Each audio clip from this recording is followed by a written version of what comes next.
Hello students, welcome back to my YouTube channel. आपको बता दूं कि ये क्लास 9th के साइंस का चैप्टर नंबर 1 है, जो है हमारे आसपास के पदार्थ। इसको अंग्रेजी में कहते हैं मैटर इन आवर सराउंडिंग। ठीक है, ये लेक्चर नंबर 2 है। आपको बता दूं कि इसे पिछले वाले वीडियो में हमने जब लेक्चर फर्स्ट लिया था तो उसमें हमने बताया है साइंस के बारे में और इनके सभी टाइप्स के बारे में कि कितने प्रकार के होते हैं और उनके सभी परिभाषाएं। अगर आप उन वीडियो को नहीं देखे हैं तो कुछ देर के बाद में ऊपर यहाँ पे आई बटन पे एक लिंक आएगी, उस पर आप क्लिक करेंगे। वो लिंक प्लेलिस्ट का रहेगा और उसमें सारे वीडियो एक साथ मिलेंगे आपको। और पहली वीडियो को आप ज़रूर देख लें, इसके बाद सेकंड वीडियो को आप देखेंगे। ठीक है, तो चलिए हम आज का लेक्चर स्टार्ट करते हैं। आपको बता दूं कि इसमें सबसे पहला टॉपिक हमको पढ़ना है ज्ञानेंद्रियां के बारे में। किसके बारे में? ज्ञानेंद्रियां के बारे में, कि ज्ञानेंद्रियां क्या होता है। ज्ञान इंद्रियां शब्द दो शब्द से मिलकर बना है, ज्ञान और इंद्री। इंद्री जो होता है शरीर के कुछ अंग होते हैं। शरीर में कुछ ऐसे अंग पाए जाते हैं जिनके द्वारा हमें ज्ञान प्राप्त होती है, जानकारी मिलती है। उन्हीं अंगों को हम बोलते हैं ज्ञानेंद्रियां। ठीक है, तो जैसे हम लोग के पास आँख है, आँख से हम लोग देखते हैं किसी का रंग, रूप, आकार और समझ में आता है कि ये कैसा दिख रहा है। एक जानकारी यहाँ से मिला। दूसरा अंग है कान। कान से हमें पता चलता है कि अगला क्या कहना चाहता है। ठीक है, दूसरे का आवाज़ को अपने कानों से सुनते हैं और इसके बारे में उनके मन में क्या चल रहा है हम लोग जानते हैं। इसके बाद तीसरा चीज़ नाक। नाक एक ऐसी इंद्री है जो हमें जानकारी देता है गंध के बारे में। गंध कैसा है, अच्छा है या ख़राब है। अगर मान लीजिए आप मिठाई के दुकान के आसपास हैं तो आपको खुशबू बहुत अच्छा महकेगा, समझे कि नहीं? आप उसके ओर आकर्षित होते हुए चले जाएंगे। लेकिन जब आपको नाले के आसपास खड़ा कर दिया जाए तो आपको वहाँ से दुर्गंध मारेगा और इसलिए आप वहाँ से निकल जाएंगे। ठीक है, तो एक जानकारी कहाँ से मिला? नाक से। पहला आँख से, दूसरा कान से, तीसरा नाक से। चौथा है जीभ। जीभ ना, जीभ जो होता है, इनके माध्यम से हम लोग स्वाद के बारे में पता करते हैं कि अगला चीज़ जो खा रहे हैं वो खट्टा है या मीठा है या कड़वा है। तो एक जानकारी यहाँ से ही मिला। और पांचवा क्या होता है? त्वचा। त्वचा जो है वो पांचवा ज्ञानेंद्रिय है। क्यों? क्योंकि इस त्वचा के ऊपर में तंत्रिका तंत्र बिछा हुआ है। क्या चीज़? तंत्रिका तंत्र बिछा हुआ है एक जाल की तरह, जो दिमाग से कनेक्टेड है। कहाँ से कनेक्टेड है? दिमाग से कनेक्टेड है। अगर मान लीजिए यहाँ पे कोई चींटी दौड़ता है इस तरह से, या कोई स्पर्श करता है आपको, ठीक है, आप मान लीजिए इसको नहीं भी देख रहे हैं तो आपको एहसास होता है कि कोई यहाँ पे टच कर रहा है। समझे कि नहीं? क्योंकि इसमें जो तंत्रिका तंत्र बिछे हुए हैं हम लोग के शरीर पे जाल की तरह, वो दिमाग से कनेक्टेड है और दिमाग को सूचना आता है कि वहाँ पे कोई है। ठीक है, कौन सूचना आता है? तंत्रिका तंत्र। आप समझिए, जब तंत्रिका तंत्र जब दिमाग को सूचना दिया कि यहाँ पे कोई है, तो दिमाग बोल दिया आँख को कि आप देखो वहाँ पे कौन है। तो अब आँख करता है क्या चीज़? उसको देखने का काम कि वहाँ पे क्या है। जब उसको समझ में आता है कि यहाँ पे क्या है तो फिर दिमाग को सूचना देता है कि वहाँ पे ये चीज़ है। तो अब दिमाग इस दूसरे हाथ को कहेगा कि वहाँ पे जो चीज़ है उसको हटाओ। ठीक है, तो दूसरा हाथ क्या करेगा? हटाएगा। कहने का मतलब है, देखिए ये सब आपस में जुड़े हुए हैं, पांचों ज्ञानेंद्रियां। तो ज्ञानेंद्रियां क्या है? शरीर में पाए जाने वाले ऐसे अंग जिनके द्वारा हमें जानकारी प्राप्त होता है या ज्ञान प्राप्त होता है, उन्हीं अंगों को बोलते हैं हम ज्ञानेंद्रियां। आपको हम बताए हैं कि आप जब भी बैठेंगे हमारे लेक्चर के सामने तो आप एक पेन और कॉपी लेकर बैठेंगे और साथ साथ पढ़ते चलेंगे, समझते चलेंगे और इसका परिभाषा पे लिखते हुए चलेंगे। ठीक है, तो इसका परिभाषा हम लिखते हैं, इसका डेफिनेशन जो भी है उसको हम लिखते हैं ना।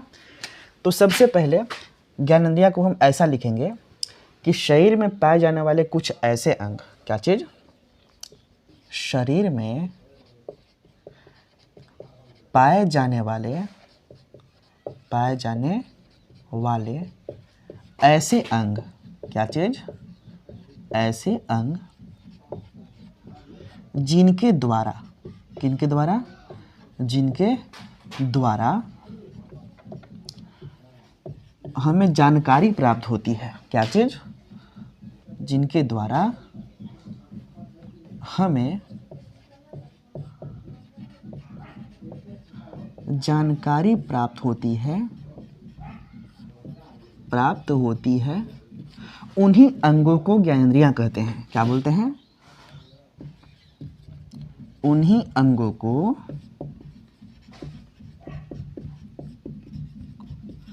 ज्ञानेंद्रियां कहते हैं, ज्ञानेंद्रियां कहते हैं। ठीक है,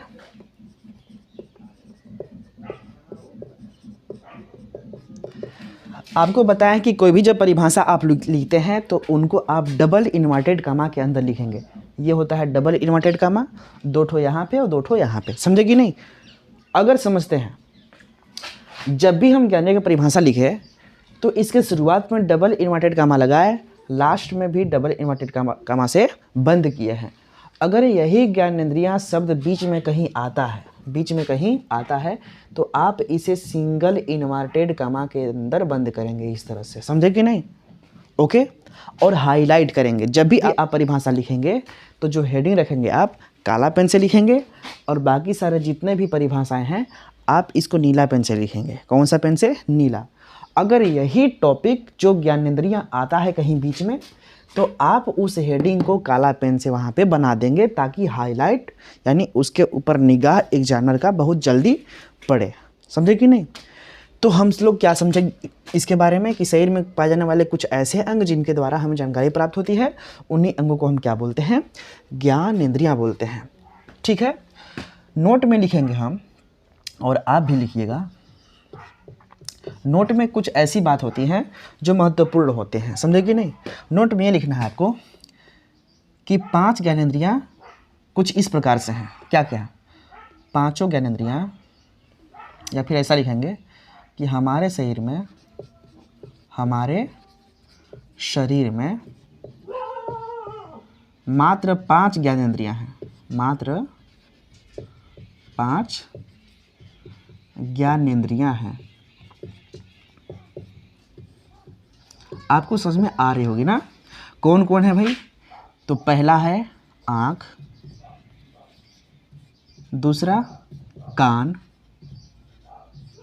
तीसरा नाक, चौथा जीभ, क्या चीज? जीभ, और 5वां क्या है?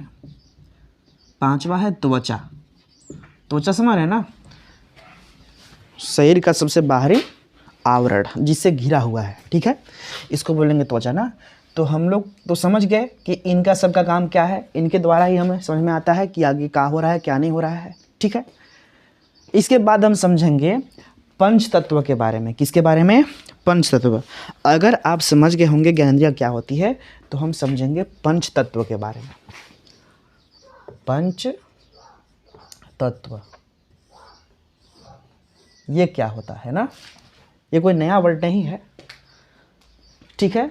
ये प्राचीन काल में प्रयोग किया जाता था, पुराने समय में, पंच तत्व, और इसलिए आप लोग इसे समझेंगे ना।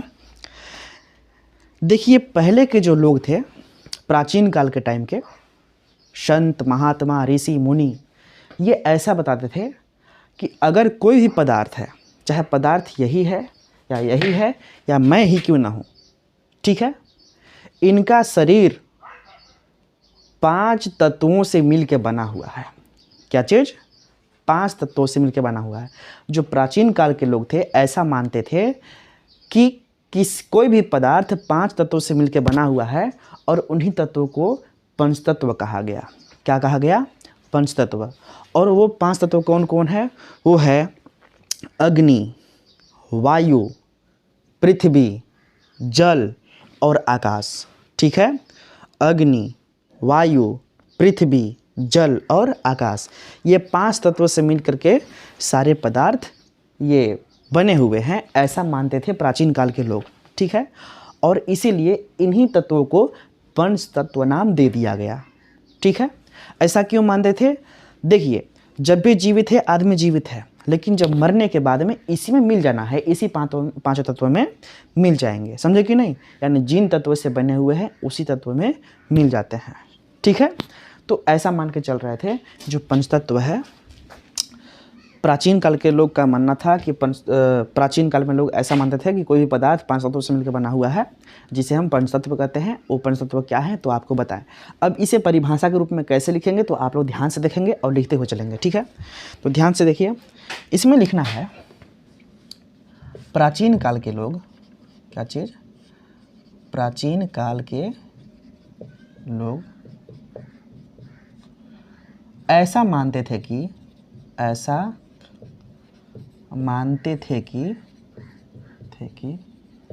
कोई भी पदार्थ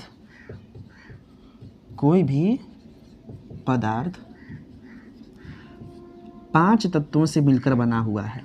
पांच तत्वों से मिलकर बना हुआ है, जिन्हें हम पंच तत्व कहते हैं।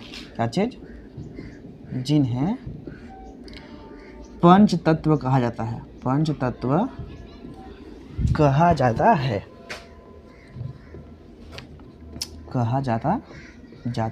है।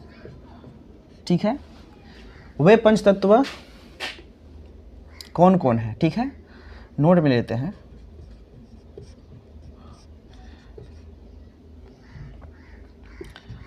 पंच तत्व ना, जो पंच तत्व हैं उनके लिस्ट यहाँ बनाते हैं कि पंच तत्व कौन कौन से हैं ना।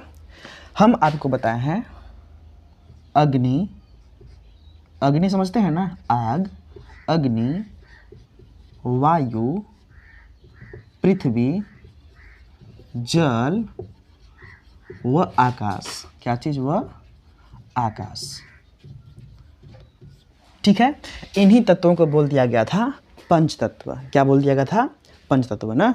तो हम लोग दो टॉपिक समझे, क्या क्या? एक ज्ञानेंद्रियां और एक पंच तत्व। ठीक है, इतना समझ में आ गया तो हम लौट आते हैं इस वर्तमान काल में। अब ये तो प्राचीन काल के टाइम था ना, जो बीत चुका है, उसके बारे में था ये पदार्थ के लिए परिभाषा। ठीक है, कि कोई भी पदार्थ जो होता है वो पांच तत्वों से मिलकर बना होता है, और जिन्हें हम पंचतत्व कहते हैं। और वो कौन कौन से होते हैं? अग्नि, वायु, पृथ्वी, जल और आकाश। अब हम समझते हैं पदार्थ क्या होता है। क्या चीज़? पदार्थ, जिसको हम बोलते हैं द्रव्य। द्र आधा व फिर य, समझे कि नहीं? द्रव्य ना, ये द्रव नहीं है, ध्यान देना, द्र और व नहीं है, द्रव नहीं है, द्रव्य है। द्र आधा व अवय। ठीक है, तो पदार्थ और द्रव्य दोनों एक ही चीज़ होता है। इसको इंग्लिश में बोलते हैं मैटर, MATTER।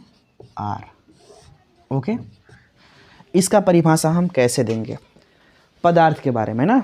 देखो, ये भी एक पदार्थ है, हम भी एक पदार्थ हैं। ये जो माइक है यहाँ पे, ये भी एक पदार्थ है, माइक्रोफोन। इसके बाद जो वाइट बोर्ड है यहाँ पे, ये भी एक पदार्थ है। यानी दुनिया में आप जो कुछ भी देखते हैं वो सारे चीज़ पदार्थ हैं। क्या है? पदार्थ है। ठीक है, तो पदार्थ की परिभाषा हम कैसे देंगे ना? देखो, पदार्थ एक ऐसी वस्तु है, क्या बोलना है? पदार्थ एक ऐसी वस्तु है जिसमें द्रव्यमान होता है और जो स्थान घेरता है उसको हम बोलते हैं पदार्थ। समझे कि नहीं? कहने का मतलब है कि इसमें कुछ न कुछ इसका वेट होगा, इसका द्रव्यमान कुछ न कुछ होगा, इसमें कुछ भार होगा कि नहीं? अगर मान लीजिए इसको हम तौलेंगे तो हो सकता है 50 ग्राम 100 ग्राम इसमें आना चाहिए, वेट इसका आएगा कि नहीं? तो हमें क्या समझ में आया कि अगर कोई भी पदार्थ है तो उसमें कुछ न कुछ वजन होना एकदम आवश्यक है। अगर हम ही हैं एक पदार्थ तो हमको भी तौलिए, समझे ना? हमारे अंदर भी द्रव्यमान है कि नहीं? हमारे अंदर भी वजन है। तो इसीलिए पहला चीज़ हमें क्या मिला कि पदार्थ के अंदर द्रव्यमान होता है। क्या होता है? द्रव्यमान होता है। और क्या होता है कि ये स्थान घेरता है। क्या घेरता है? स्थान। जिसे मान लीजिए एक मार्कर है, इसको हम इस पॉकेट में रखते हैं तो इतना स्थान घेर लिया। हमारे पास ऐसे ही 10 मार्कर रहता तो 10 मार्कर इस पॉकेट में रखते हैं, हम रखते तो इस स्थान को ये घेर लिया, और 10 से अधिक हम रख ही नहीं पा रहे हैं इसमें। कारण क्या है कि जितना इसका जगह था उतना ये बना लिया सब, और जगह है ये नहीं है। तो इससे मतलब हमें समझ में आता है कि जो पदार्थ होता है वो स्थान भी घेरता है। क्या घेरता है? स्थान भी घेरता है। तो पदार्थ के बारे में हमें ये समझ में आया कि जो पदार्थ होता है एक ऐसी वस्तु है जिसमें द्रव्यमान होता है, और जो आयतन घेरता है, जो स्थान घेरता है, उसी को हम बोलते हैं पदार्थ। क्या बोलते हैं? पदार्थ। ठीक है, तो इसी में इसका परिभाषा लिखते हैं। ध्यान से आप लोग समझेंगे और ध्यान से लिखते हुए आप लोग चलेंगे। ठीक है, तो डबल इन्वर्टेड गामा यहाँ पे लगाते हैं, इसमें परिभाषा हम लिखते हैं। देखिए, सबसे पहली बात इसमें लिखना है, पदार्थ एक ऐसी वस्तु है। पदार्थ या द्रव्य ना, दोनों एक ही चीज़ है। आप ऐसे भी शुरुआत कर सकते हैं कि द्रव्य एक ऐसी वस्तु है या पदार्थ एक ऐसी वस्तु है। ठीक है, तो हम लिखते हैं पदार्थ ना, पदार्थ एक ऐसी वस्तु है। पदार्थ एक ऐसी वस्तु है। क्या है? वस्तु है जिसमें द्रव्यमान होता है। क्या होता है? जिसमें द्रव्यमान होता है। ठीक है, और स्थान घेरता है। क्या घेरता है? स्थान घेरता है। समझो कि नहीं? क्या लिखा है? पदार्थ एक ऐसी वस्तु है जिसमें द्रव्यमान होता है और स्थान घेरता है। ठीक है, जिन्हें हम पदार्थ कहते हैं, जिन्हें हम पदार्थ कहते हैं।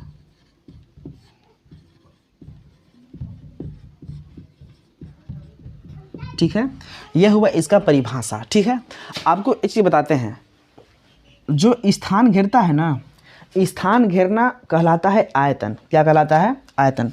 अगर हम इसको ऐसा भी लिखते कि पदार्थ एक ऐसी वस्तु है जिसमें द्रव्यमान होता है और जिसमें आयतन होता है। आयतन का मतलब स्थान घेरने का क्षमता। ठीक है, आयतन बोले तो कोई भी वस्तु जितना स्थान घेरता है वही उसका आयतन कहलाता है। समझे कि नहीं? ये वस्तु इतना स्थान घेर रहा है, इसका मतलब इसका आयतन इतना है। आयतन का सूत्र होता है लंबाई गुणे चौड़ाई गुणे ऊंचाई। इसका लंबाई भी है, इतना लंबाई घेरा हुआ है, चौड़ाई इसका इतना है, और ऊंचाई इसका कितना है, देख लो ध्यान से। समझे कि नहीं? तो इसमें तीनों चीज़ होता है आयतन में, लंबाई, चौड़ाई और ऊंचाई। समझे कि नहीं? तो जितना लंबाई, चौड़ाई, ऊंचाई रहेगा उतना ही तो स्थान घेरेगा ना। समझे कि नहीं? तो वही चीज़, और स्थान घेरता है कि जगह पर हम लिख सकते थे कि पदार्थ एक ऐसी वस्तु है जिसमें द्रव्यमान होता है, और जिसमें आयतन भी होता है, उसे हम पदार्थ कहते हैं। ऐसा ही लिख सकते थे ना, लेकिन ये भी सही है, आप इसी को लिखिएगा। ठीक है, आप लोग तो समझ गए कि पदार्थ क्या है।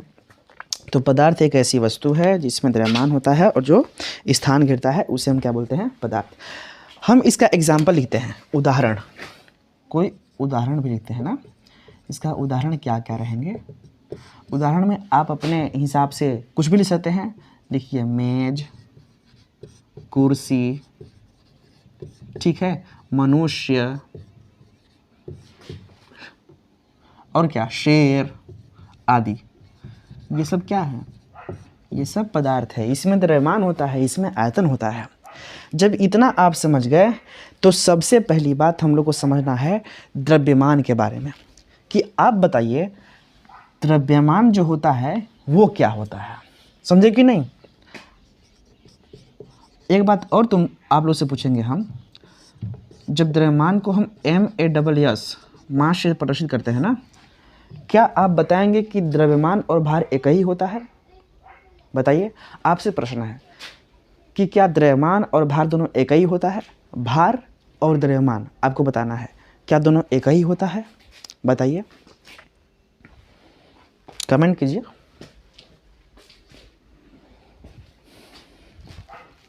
ठीक है, ध्यान से समझिए ना। आपको बता दूं, जितने लोग कह रहे हैं कि द्रव्यमान और भार एक ही होता है, वो गलत है। ठीक है, द्रव्यमान और भार एक ही नहीं होता है, अलग अलग होते हैं। द्रव्यमान क्या होता है आपको बताते हैं, और भार क्या होता है आपको हम बताते हैं। भार WEI GHT, वेट मतलब भार और मास मतलब द्रव्यमान। समझिए ना, सबसे पहली बात हम समझते हैं द्रव्यमान के बारे में। ये वस्तु हमारे पास है ना, तो इसके अंदर, ठीक है, इसके अंदर कुछ ना कुछ इसका वेट होगा, ज़रूर होगा। इसको हम तौलेंगे, तौलने के बाद में आया 100 ग्राम, मान लेते हैं कितना आया 100 ग्राम। आप इस तराजू पे तौलिए तब भी 100 ग्राम, उस तराजू पे तौलिए तब भी 100 ग्राम, वहाँ तौलिए तब भी 100 ग्राम, चाहे कहीं भी तौलिए तब भी 100 ग्राम। हमको क्या पता है कि इसके अंदर जितने भी परमाणु और अणु है, समझे, जितने भी परमाणु और अणु है वो निश्चित मात्रा में ही है कि नहीं? निश्चित मात्रा में है, उससे अधिक है ये नहीं है। क्या बोले? यानी ये जिस भी परमाणु अणु से मिलकर बना हुआ है उसकी मात्रा इस मार्कर के अंदर निश्चित है, इतना ही है, तो मतलब इतना ही है, इसलिए इसका मात्रा निश्चित आ रहा है जहाँ भी हम तौलने जा रहे हैं इसको। 100 ग्राम यहाँ है तो 100 ग्राम वहाँ है तो 100 ग्राम वहाँ भी है। समझे? कहने का मतलब ये पदार्थ चाहे जिस भी परमाणु अणु से मिलकर बना हुआ है उसकी संख्या इसमें निश्चित है और इसीलिए इसका वेट बार बार निश्चित आ रहा है। वहाँ भी तौलेंगे तो 100 ग्राम, यहाँ भी तौलेंगे तो 100 ग्राम, वहाँ भी तौलेंगे तो 100 ग्राम। ठीक, तो इस पदार्थ के अंदर ध्यान से समझना, इस पदार्थ के अंदर परमाणु और अणु की जो निश्चित मात्रा है, ठीक है, क्या समझा है? इस पदार्थ के अंदर परमाणु और अणु के जो निश्चित मात्रा है, ठीक है, वही उसका द्रव्यमान कहलाता है। क्या कहलाता है? वही उसका द्रव्यमान कहलाता है ना। हमको पता है कि निश्चित है। अगर हमको तौलेंगे आप, तो मान लीजिए मोटा मोटा मान लीजिए कि हम कितना किलो बताएं आपको, 64 बताते हैं, 64 kg, मान लीजिए 65, मान लीजिए यहाँ पे तौले तभी 65 kg, वहाँ भी तौलेंगे तभी 65 kg, कि कहीं और भी तौलेंगे तभी 65 kg। हम 65 kg हैं मतलब 65 kg हैं, चाहे कोई भी तराजू लाओ। ठीक है, तो हमारे अंदर जो भी अणु परमाणु हैं, हम जिन भी कोशिकाओं से मिलकर बने हुए हैं, चाहे कोई भी परमाणु अणु से मिलकर बने हुए हैं, ठीक है, उनकी मात्रा हमारे शरीर में निश्चित है। ठीक है, अगर निश्चित है तो हम समझेंगे कि उन्हीं की मात्रा को द्रव्यमान कह देते हैं। क्या चीज़? उन्हीं की मात्रा को क्या बोलते हैं? द्रव्यमान। अगर किसी वस्तु में उसके परमाणु और अणु की मात्रा अगर निश्चित मात्रा में है तो वही परमाणु और अणु जो होते हैं द्रव्यमान कहलाते हैं। क्या कहलाते हैं? द्रव्यमान ना। तो हम द्रव्यमान के बारे में ऐसा लिखेंगे, क्या लिखना है? किसी वस्तु के अंदर उपस्थित, क्या चीज? किसी वस्तु के अंदर उपस्थित, ध्यान से समझिएगा क्योंकि भार बताने वाले हैं, पहले द्रव्यमान आप समझ गए, इसलिए ना, किसी वस्तु के अंदर उपस्थित परमाणु या अणु का निश्चित मात्रा ही द्रव्यमान कहलाता है। क्या कहलाता है? द्रव्यमान कहलाता है। समझे ना? ये हमारे अंदर अगर परमाणु अणु की निश्चित मात्रा है तो हम उसको बोल देंगे द्रव्यमान। अब हम समझते हैं भार के बारे में। ध्यान से देखना, इसमें एक चीज़ और लिखना कि द्रव्यमान को m से प्रदर्शित करते हैं। किससे?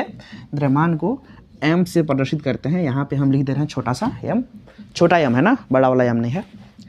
इसके बाद में जब भार के बारे में हम समझते हैं तो इससे अलग है। क्या है? इससे अलग है। मान लीजिए आपको हम समझाते हैं सबसे पहले भार के बारे में ना। जैसे मान लेते हैं कि आपके पास एक चाकू है। क्या है? चाकू है, और वो भी नुकीला है। क्या है? नुकीला ना। या तो फिर सुई देखे हैं, अगर बड़ा सा सुई आपके पास ले आए, इतना एक बीता का सुई, और नीचे से नुकीला है, ठीक है, मान लेते हैं ये सुई है। क्या है? सुई मान लेते हैं। मैथ के अगर स्टूडेंट हो तो मान लेना कि ये क्या है? सुई है, और कैसा? नुकीला है, मान लेना है। ठीक है, अगर हम मान लीजिए इतना ऊपर से गिराते हैं ऐसे, तो हमें ज़्यादा चोट नहीं पहुंचा, और हमको पहले से पता है कि जब इसको तौलेंगे हम तो कितना है? 100 ग्राम है। कितना है? 100 ग्राम है। अगर हम इसको तौलने पर कितना आया 100 ग्राम, तो जब यहाँ से हम छोड़े इसको तो हमें समझ में आ रहा है कि ये हल्का है, कोई दिक्कत नहीं हो रहा है। फिर इसको इतना ऊपर लगाइए, फिर इसको यहाँ से छोड़ेंगे ऐसे, तो देखेंगे आप कि हमको ज़्यादा थोड़ा चोट लगेगा, यानी चोट जितना लग रहा था पहले से उससे अधिक चोट हमको लगेगी। और थोड़ा और ऊपर ले जाओ, बहुत ऊपर। जब वहाँ से गिराओगे इसी 100 ग्राम के वस्तु को, तो आपके हाथ में बहुत अंदर तक घुस सकता है। तो आप अब दिमाग में सोचेंगे कि इसका तो 100 ग्राम वेट था, इसका द्रव्यमान तो 100 ग्राम था ही ना, लेकिन अचानक इसे कैसे बढ़ गया भाई कि हमारे हाथ को छेद करके आगे पार हो जा रहा है? क्यों, ऐसा क्यों? तो वही जो इसका द्रव्यमान जो बढ़ा ना बाबू, वही होता है भार। क्या होता है? भार। पहले से ये 100 ग्राम था, लेकिन जैसे बहुत ऊपर से हम छोड़े इसको तो जब इसका स्पीड बढ़ा, किसके कारण भाई? पृथ्वी के गुरुत्वाकर्षण बल के कारण। पृथ्वी जो है हर वस्तु को अपने तरफ खींचती है, आकर्षित करती है ना। तो इस वस्तु के अंदर जुड़ गया क्या चीज? गुरुत्वाकर्षण बल।